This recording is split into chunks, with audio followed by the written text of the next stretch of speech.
आमतौर पर प्राणवायु से ही आपकी सांसें और विचार प्रक्रिया चलती है। ऐसा हुआ तो शरीर में जड़ता आ जाएगी। नाभि और गले के गड्ढे के बीच आपके प्राण सही तरीके से काम नहीं करेंगे। आपकी सांसें, विचार प्रक्रिया और सूंघने की शक्ति कम हो जाएगी। एक जीवंत इंसान बनने के लिए ये तीनों बहुत जरूरी हैं।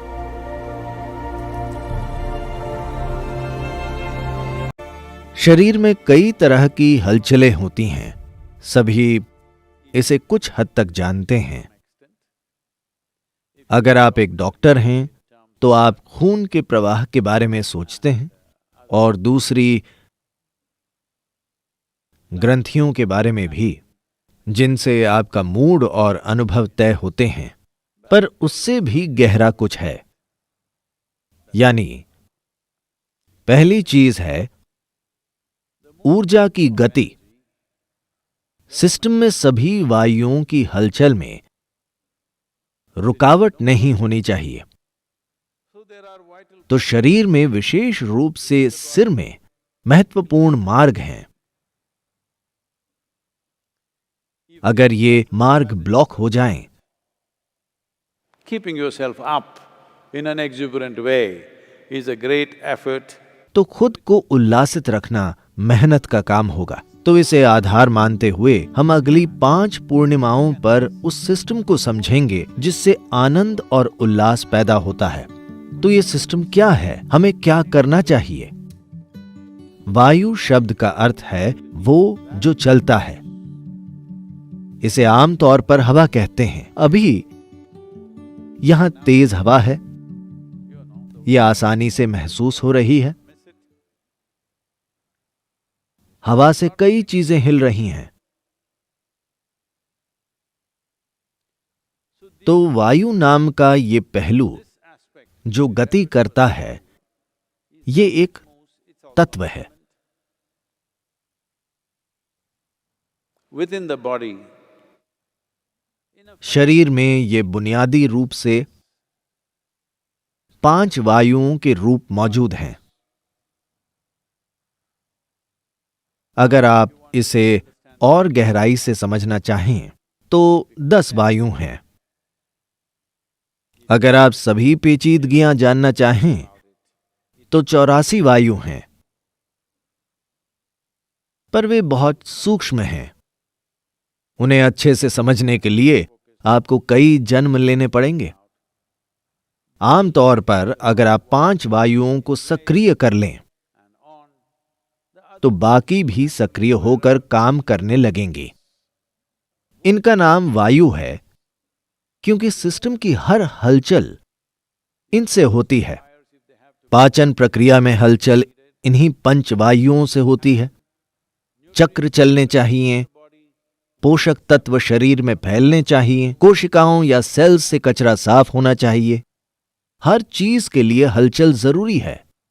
अगर हलचल रुक जाएगी तो आप देखेंगे कि शरीर में जीवन टिक नहीं पाएगा।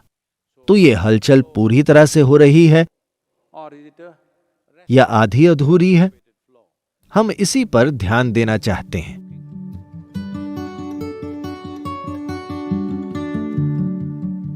सांस लेने का सही तरीका क्या है? आप बच्चों को देखिए। आप पाएंगे कि सोते समय बच्चों की सांसें काफी हद तक गले के गड्ढे से नाभि के बीच होती हैं। उसका पेट नहीं फूलता, बस यहां से यहां तक, यहां नहीं। बड़ी उम्र के कुछ लोग शायद पूरे पेट से सांस लेने लगे हों। ऐसा होगा तो शरीर में जड़ता आ जाएगी।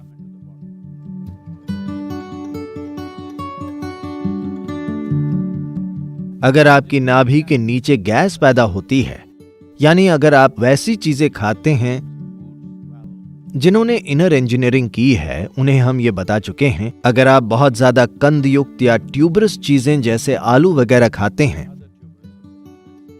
तो आपकी नाभि के नीचे गैस पैदा होगी।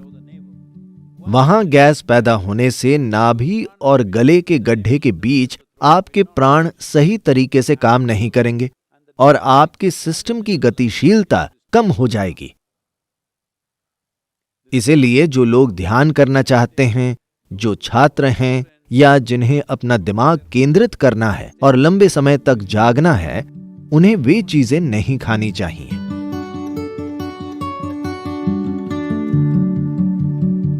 आज दुनिया भर में ऐसा हो रहा है, जैसे जैसे दुनिया के लोग या मूर्ख सोचते हैं कि वे ज्यादा से ज्यादा आधुनिक हो रहे हैं, उनका भोजन उतना ही पुराना होता जा रहा है। वे सोचते हैं ताजा भोजन असभ्यों के लिए है।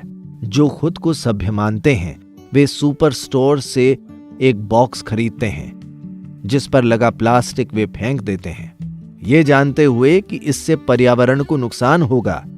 और कैन आमतौर पर प्लास्टिक या एल्यूमिनियम का होता है। वे उसे माइक्रोवेव में गर्म करते हैं, जो खाने से पहले एक और गलती है। ये शायद कम से कम 3 महीने पुराना हो। नहीं, वो रेफ्रिजरेटर में था, उसमें प्रिजर्वेटिव हैं ताकि वो भोजन खराब ना हो। ये दोहरी भूल है।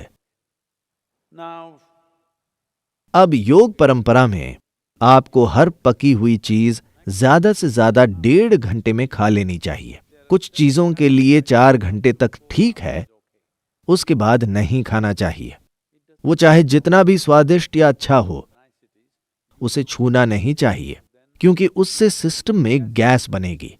गैस बस केवल पेट में ही नहीं है, जो आप आसानी से महसूस कर सकते हैं, पर आपके सिस्टम में वायु बनेगी, जो आपकी प्राण वायु के खिलाफ काम करेगी।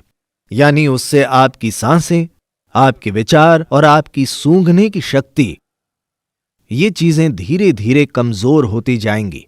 एक जीवंत इंसान बनने के लिए ये तीनों बहुत जरूरी हैं। ये सभी प्राणों को अलग अलग मात्राओं में सक्रिय करने के अलग अलग तरीके हैं। तो एक सरल चीज आप ये कर सकते हैं, करीब 6-7 मिनट तक आप देखेंगे कि सिस्टम में फिर से ऊर्जा आ जाएगी।